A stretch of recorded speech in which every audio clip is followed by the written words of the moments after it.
introduce Sisanda. So welcome everybody. Tonight we are featuring Sisanda Kubeka, who is a poet, a theatre practitioner, and an artist based in Joburg. They hold an honours degree in theatre and performance from the University of Witwatersrand, and they're currently doing their master's degree in the same discipline.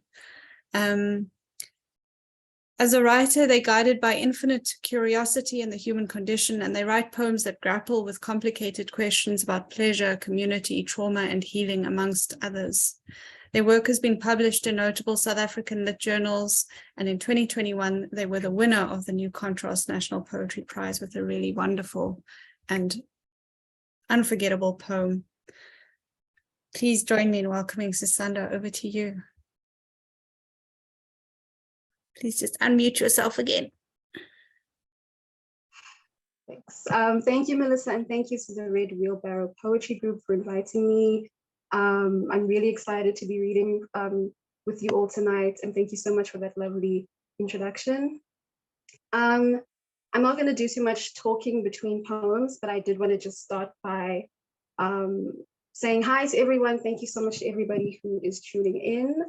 I realize that this is for probably most of you the first time hearing my voice, because I haven't done a lot of this public reading thing. So I'm really excited to be introducing myself to a lot of you tonight, and very excited to be reading some of my work and the work of others.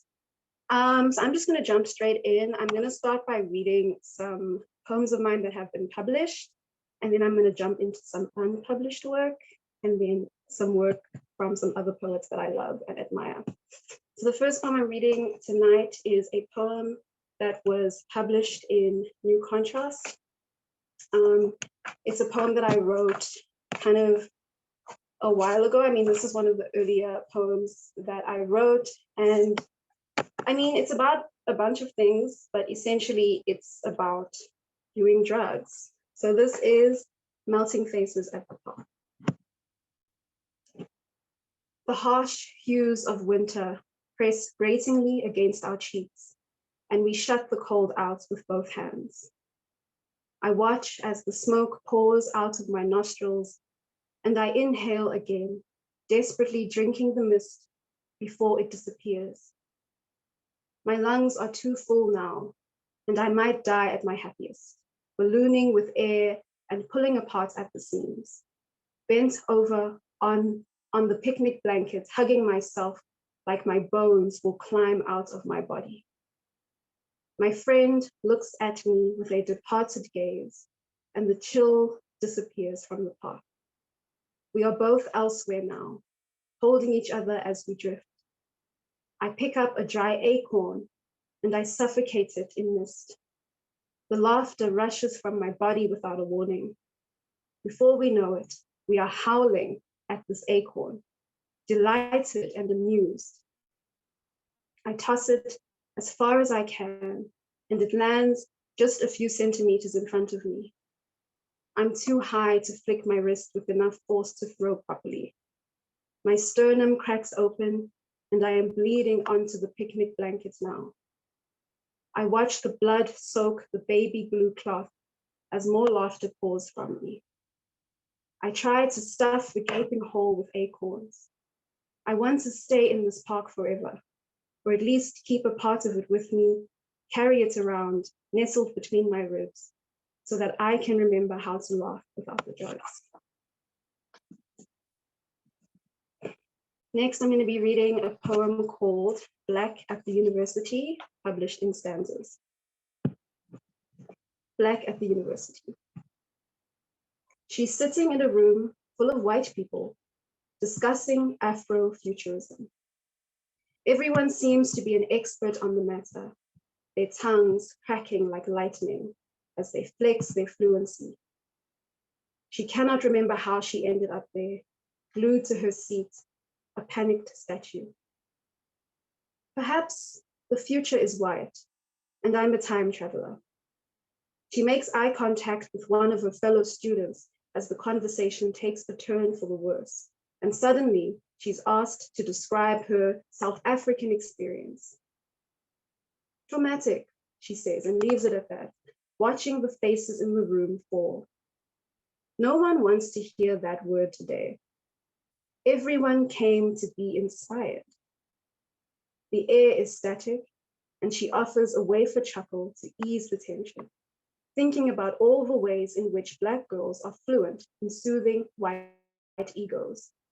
The subject changes to Pink Floyd and expressionist art, and she disappears into the brown face brick walls again. So the next poem I'm reading is kind of a reflection on the nostalgia of childhood friendships, and also the kind of sacred sisterhood that exists between Black girls, and that kind of radical, love that Black girls have for each other. And so I just wanted to write a poem about that. And this is called 11, first published in Odd Magazine, RIP Odd Magazine. So this is 11. Joy is the melon-flavored lollipop my best friend and I share while we wait for PE to end. She doesn't know it, but I love her, the way I am certain best friends should love each other. Like siblings who sleep in separate homes, eat in separate kitchens, and go to school in separate cars, but are inexplicably tied to one another. Our small bodies hover above ground, enveloped in each other's warmth. We are tightly sealed jars of giggles and inside jokes that are not at all funny, but have been around long enough to grow their own arms and legs and vital organs. Later that day during assembly, we stand shoulder to shoulder. Our uniforms are covered with each other's breath, and atop our heads are a frenzy of identical braids, mopped together and balanced on the scalp in two lopsided buns. I watch as she sings softly to the tune of the school hymn. I pretend to know the words by shaping my mouth to match the movement of her lips. She catches my gaze, and I smile through parted teeth. She smiles back with her lips firmly pressed together before the inevitable giggle escapes.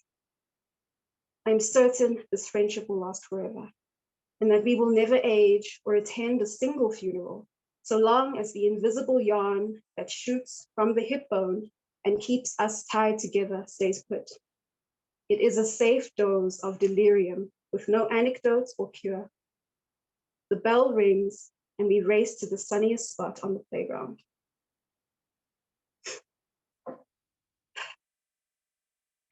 Thank you, Melissa.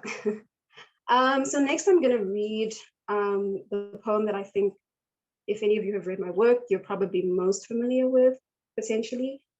This is the poem that I was lucky enough to win the New Contrast National Poetry Prize for. It was a big surprise, and I'm very, very grateful for that. So this is Suitcases. It's also my first time reading the poem to an audience, which is kind of strange because it's been like almost a year since I received the award, but I'm really happy to finally be sharing the poem with an audience. So this is Suitcases. Before the family road trip, a father lays out the emergency kit in front of his children like a map of precious secrets. He explains, coolly and precisely, how each item is just as crucial as the next. A box of matches and a few pints of room temperature water. A list of emergency numbers scribed in barely legible handwriting. The morning paper. A cooler box filled to the point of suffocation with chilled drinks no one will be bothered to finish. A Bible. No one will read it, but having it within arm's length is imperative. A pair of pliers, tweezers, and screwdrivers. The full names of each of his children, both present and absent. A tiny flask of whiskey for when it all goes wrong. A book of spells hidden for when the whiskey runs out. Every peculiar thing is accounted for in the memory. Every corner covered with caution and care, then added to the coveted list. The kids don't have to think about the emergencies, he says, but he does. The children just show up, coddled by the safe assumption that someone has thought of a backup plan. father, bearer of backup plans and ill-fitting nuts and bolts for the in-case. His only hope is that they don't recognize the activity behind his eyes, the worrying, the fortune-telling, the preparation. It sinks into the cornea like black tar. It leaks across the white marble like a runny stain on porcelain tiles. The dad jokes are buried somewhere beneath the mess. The reassuring gaze battles its way through. He loads the car, and by noon, the kids are in the back seat asleep. The mother sits in the passenger seat, unconvinced that the work is done. She has a list of her own tucked under the tongue. Behind her eyes is the eternal replay of every sermon she has ever attended. Like God's unsung secretary, she combs through his word with so much precision, she may as well have written them herself. She finds a verse fit for this moment and turns it into a prayer. The kids would say the family stopped going to church years ago, but that would be a lie. Church never left. It evolved into something she can carry with her. Nowadays, she's had to learn to find the pastor in every mundane thing, like the silver-haired American news anchor, whose voice warms up the living room as if it were an ongoing prayer. After all, what is church if not the sole reminder that we are on God's time? CNN delivers God's word like a death sentence. The conflict in the Middle East persists, Trump's America is burning, and the rest of the world is the unfinished sentence that dissolves tragically into a commercial break. There are enough flies for every video of starving children in Africa because God put each one of them there. The flies are his children too. They wave the thin wings, beat through the atmosphere on his time. Millions hover in front of the TV like famished worshippers on Sundays. And the mother has perfect attendance.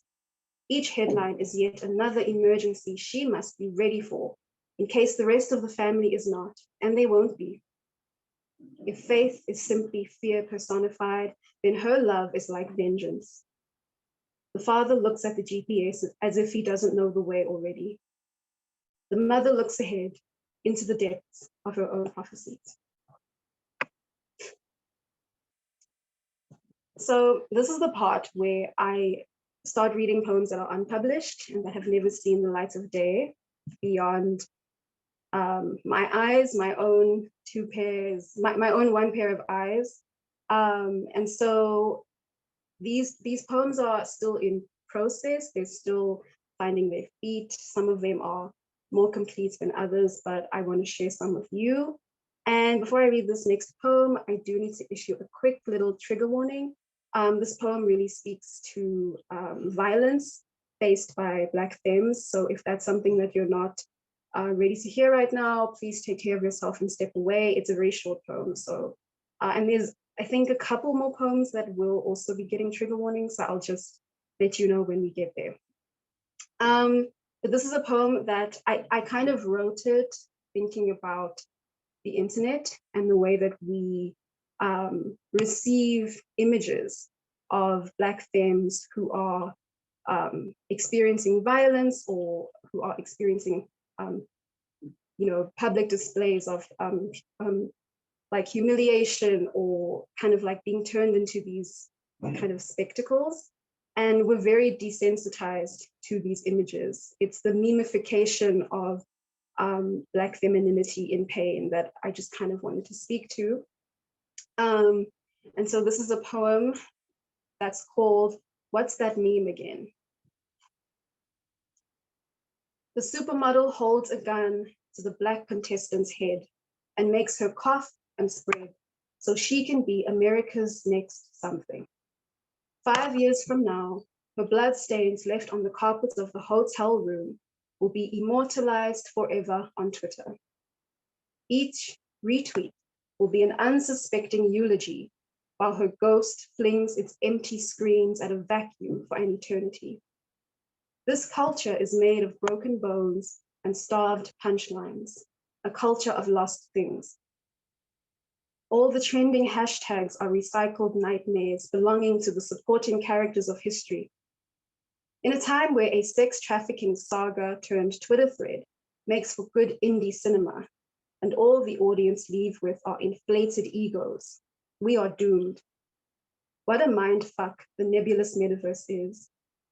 Accountability is a fable whispered to children before bedtime and swept up at the foot of the CEO's offices, the courtroom, the film set, the hospital bed. The only thing that lives is the image of her suffering and the hashtag that will follow.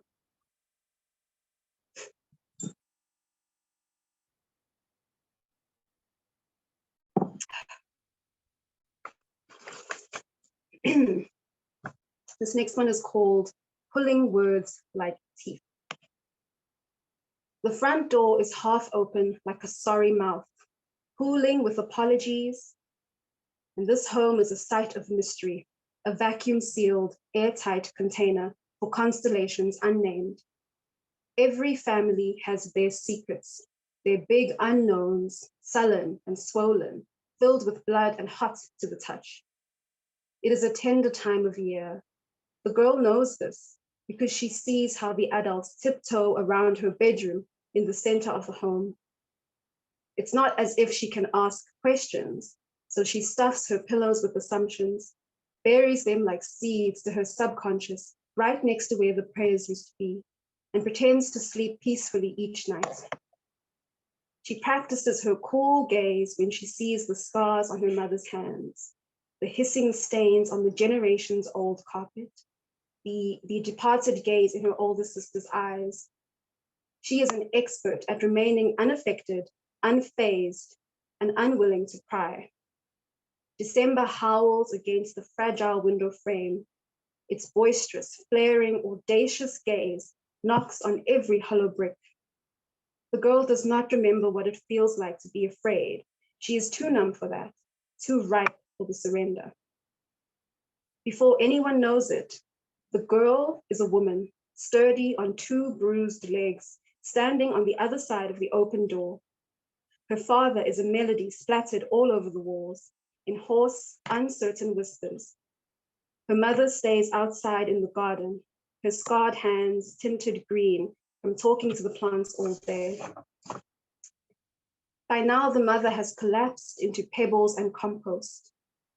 The woman takes a step into the house, faces the sour walls, and moves into the kitchen. She grabs a chef's knife and carefully removes a limb without clipping a single nerve, just like her sister did so many years before her, and places it on the center of the island, an offering. She moves to the living room and sprinkles her blood onto the armchair where her father used to disappear into his cigarettes. The stench is stubborn and boasting. She thanks it for its honesty. The woman floats up the stairs, each step an old friend giggling at her touch. Her room is a deflated balloon, the secrets leaking from the pillows. She picks it up, calls it by name, and sets it on fire.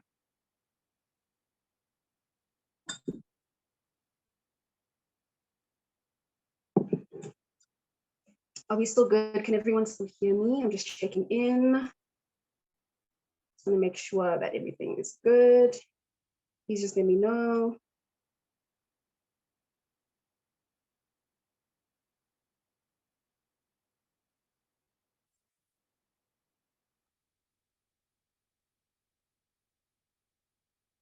I'm assuming that means we're good. I'm going to keep going. This is a poem called Reservoirs. It's a bit of a weird poem. It's very wordy. It's very kind of out there, but I really love it and I'm very proud of it, even though it's not complete. So this is Reservoirs. Sweet cigarettes, freshly stuffed down a gullible throat, ready to be split open by summer's heat. A lustful toothache persists on a Sunday, begging for attention and something sugary to poke at the pain. The shame of a first love that never left, only grew into the houseplants who refused to die. No matter how much you neglect them and curse them and beg them to leave you without you having to do any of the dirty work yourself. A swamp garden of decaying flowers, ashamed of themselves and tickled pink all the same. the way closed blinds during the day freeze time, and the meds don't seem to be working, but at least you can take really good naps on command now. Cape Town feels like a missing body every time you enter her, in silence and without a clue where she crawls home to when you're gone, especially this time of year, when the optimism of January has dissipated and left a trail of rude awakenings behind it. Valentine's Day is a blur, much like everything after the 5th shot of whiskey. Radiohead's Creep is the only clear memory, as is the hideous decor inside the living room of her apartment, where she prepared clumsy, slutty cocktails and white fish underseasoned, but perfectly seared on a cast iron skillet, while the same pad you've kept hushed between your thighs all day howls at you for your attention, and you shuffle on the sofa, tell it to wait till dinner is over and not to cause a scene. But it's too late, because there is a red bee buzzing under your body heat, leaving its graceful stain on the obscure orange upholstery. And there is a tantrum between your temples, a blood-curdling howl, terror, newborn anguish. And you worry that she may smell the blood as she dips her tall torso at the hip to bend down, plants a kiss on your forehead, then your bare shoulder, after placing another drink on the glass coffee table. You've been called brave before, but this feels like suicide. This feels like an abrupt and violent exit. Nothing dearly about this departure, only a quaking death soaked in day-old blood and tomorrow's fears. Yet, her fingers are gamey arcs, heavenly scent as they grip your honey-basted cheeks.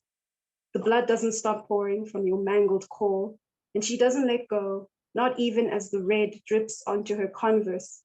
Instead, she takes her shoes off and lets the blood wash her bare feet, and soon her bare body. Her milky breath showers you from soft head to curled toe, and you let it. Open your mouth to taste it and swallow deeply. What a way to make love, swimming in clots and tangled hopelessly in each other's DNA.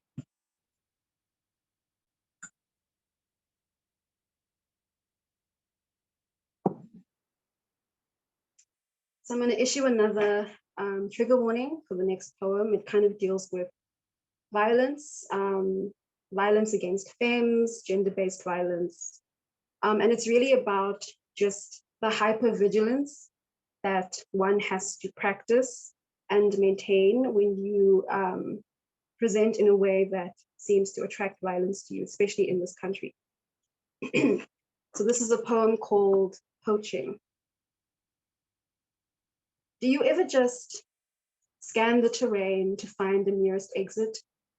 And when you find it, negotiate how far you must carry your limbs to get there. What about the inner voice playing with its volume, in case you have to scream for real? Just in case. I carry a backpack full of just in cases. A can of pepper spray just in case I need an extra 30 seconds. Just in case my legs can carry me far enough. A necklace of apologies to drape over my collarbones, just in case I need to de-escalate a situation. A collection of potions so I can figure out how to turn myself into a human being, just in case he mistakes me for something else. A list of numbers to dial in case my tongue dissolves in the emptiness of my mouth. A compass so I can find my way home when it's over. So I have a couple more original poems to read. This next one is called Resolutions. Just let your stomach hang. You've been holding it in since your mother sewed you together at the cusp of 13. You've been telling your organs to whisper instead of shout, to keep them from knowing that you have a body. You have a body. It hums and hisses. It is so many different things at once. And you are somewhere beneath the rubble, surviving the impossible tremors that shake the slabs of concrete, rattle the broken glass. The mess is all yours for the keeping. You do not get to will it away. You have to learn it. So the last original poem that I've got here is a poem that also kind of speaks to the nostalgia of growing up as a person socialized as a Black girl. If you were socialized as a Black girl growing up, you know that the first day of school was always kind of like a big deal when it came to your hair. There's like this kind of image that I have of, you know, just like the weekend before the first day of a new term, or a new school year, where every salon would be full to the brim with Black girls getting their hair relaxed or braided or permed or something, because you have to make sure that your hair is looking right on that first day. And so I wrote a poem kind of speaking to that experience of like having to go through this process every, you know, like weekend before the first day of relaxing my hair. It's painful, it's uncomfortable, but I know that I have to do it because there's like this thing, there's like this elephant in the room that like your hair says something about the family that you come from. And it's just like a very real thing. So I'm just kind of playing with the politics of that. So this is a poem called Relaxes. That salacious flat iron in a box, smoothed against the virgin scalp like fire in the form of a thick white paste. A stinging tartness chafes the feeling, and I force myself to relax along with my hair. I feel the heat deepen. I breathe in accordance with the music that fills that salon, gospel pounding through my ignited head. I spend the next 10 minutes thinking of all the ways in which I am too young to die like this, and at the final hour, before I take the last swollen breath, I'm told that it's time to wash. And I remember why I came here, why I agreed to this torture. It is January 2008. The new school year cannot meet me before my hair has been relaxed. Otherwise, I will look as though I do not come from a loving home with loving parents. At least then I can call this a selfless act, a sacrifice in the name of something larger than myself, the image of the people who raised me. So yeah, I'm gonna read a couple poems by other authors that I love and admire. This first poem is a poem that I came across, I think last week or maybe earlier this week, that I am obsessed with. It's called Kink, and it's by Imani Davis. The moon assumes her voyeuristic perch to find the rut of me, released from sense, devoid of focus, sept by your design. I never thought restraint would be my thing. Then you, the hole from which my logic seeps, who bucks my mind's incessant swallow song and pins the speaker's squirming lyric down with ease.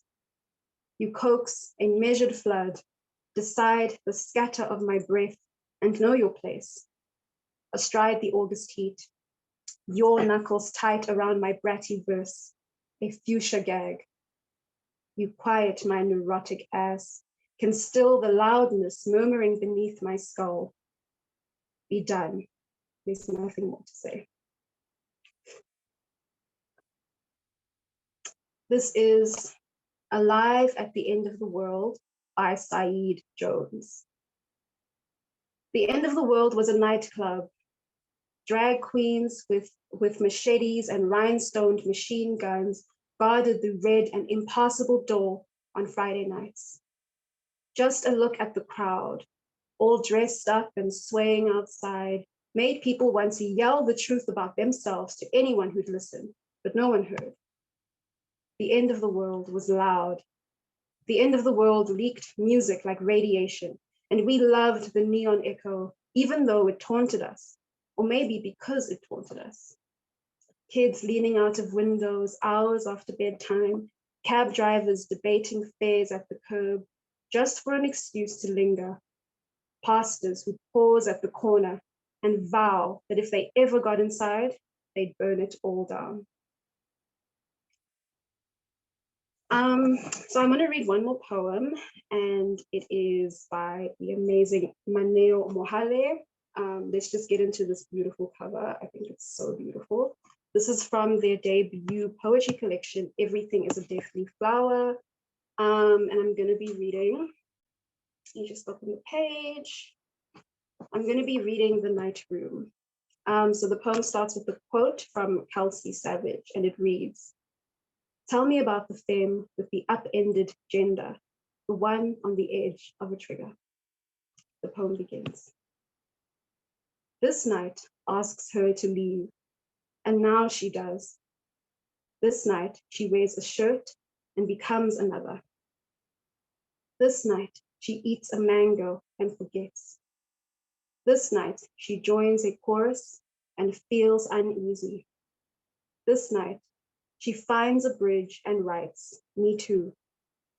This night she eats their curry and hides their clothes. This night is doused in beer, then in gin. This night she freezes up and lets them rage. This night she kisses them and sleeps unnightmared. This night she doubts decision and builds a box. This night she watches curiosity kill a cool cat. This night she joins the woman refusing to dance. This night she reaches nakedly, revels at sound. This night she leaves the current that spits her out. This night the room is empty and made of nectar. This night is withered blossom now, is open. Thank you so much. That is the end of my reading. Thank you. Does everyone want to unmute yourselves to clap quickly? That was brilliant. Thank you. Thank you so much. It was really good to get to hear your words and your voice, and really get to experience them with you, and then also to end with some other poems you love that were fantastic. Thank you so much for sharing new and published stuff with us. We're honored to be the first to hear the award-winning one, and to be able to hear some poems that you haven't shared with others before. Really, really amazing work and powerful messages, and I think everyone was enthralled. So we will open up to questions. If anyone in the audience has something to ask or to comment on, you are welcome to raise a hand or to unmute yourself if I don't see you. I'll maybe start while people are thinking.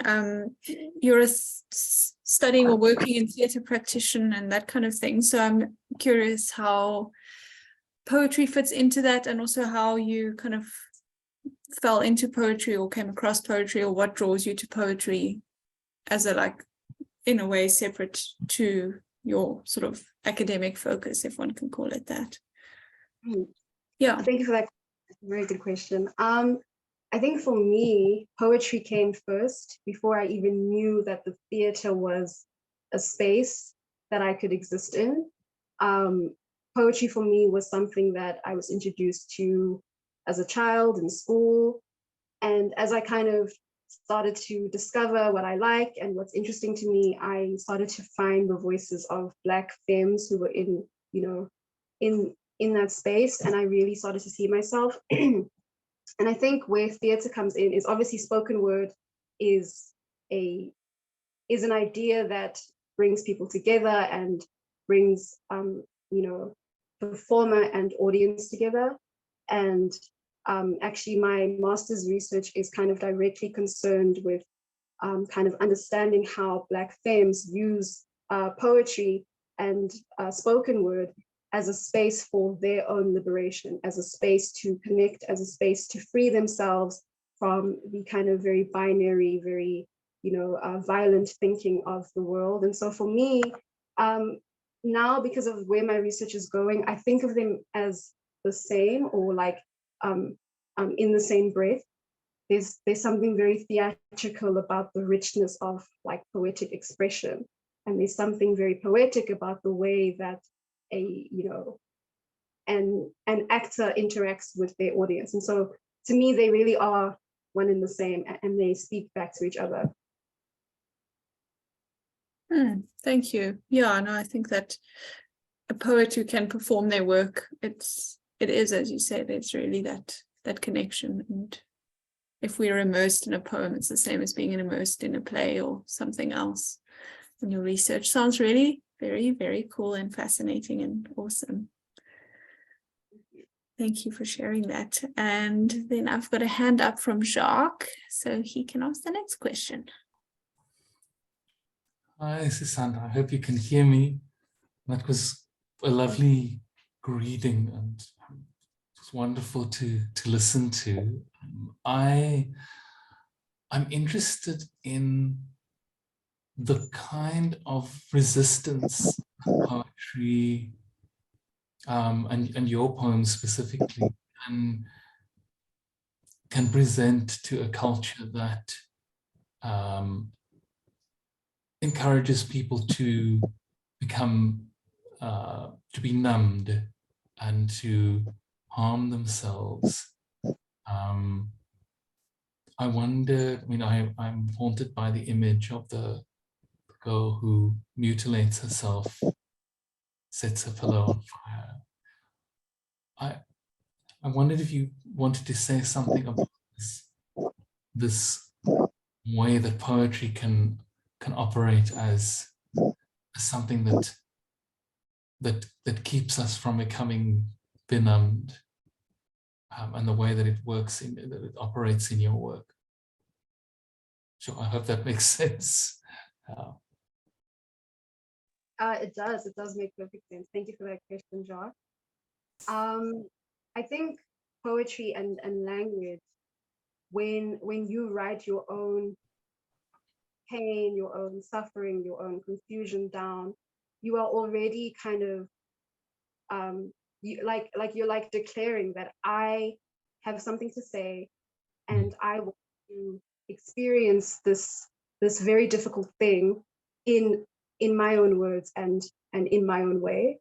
And I think it's impossible to be numb when you're kind of playing with that space of poetry. Poetry asks you to be so alive and to be so aware of yourself. Even if you lose yourself in that process, it's really like the epitome of aliveness to me.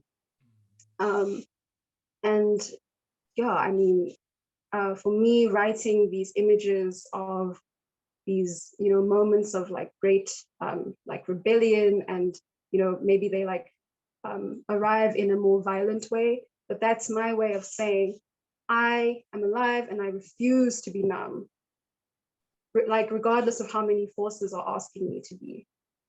And so yeah, I hope that answers your question somewhat. Yeah, it's like it's a raging thing and a healing thing at the same time. Lower hand press F6 to it.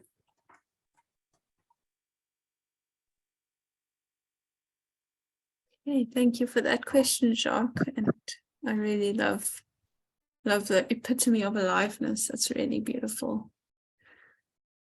Is there anybody else who'd love to add something or ask something? Please feel free to hop in.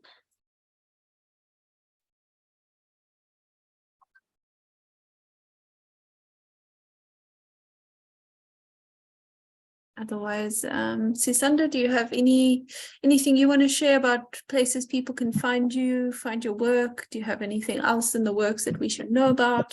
Anything like that? I always have a lot in the works, but I have nothing to announce as of yet, but I will soon, fingers crossed. You can find me on Instagram and Twitter. It's just my full name. That's my handle. And yeah, I think in closing, I just want to again reiterate my gratitude to this audience and this space. Thank you so much for coming. Thank you so much for taking time out of your Thursday evening to listen to me speak. And yeah, I'm very, very thankful. Thank you, and thank you for writing vulnerable and necessary stuff and starting your own revolution through your work. I think we can all feel that passion coming through. Thank you for being here with us. We're honored.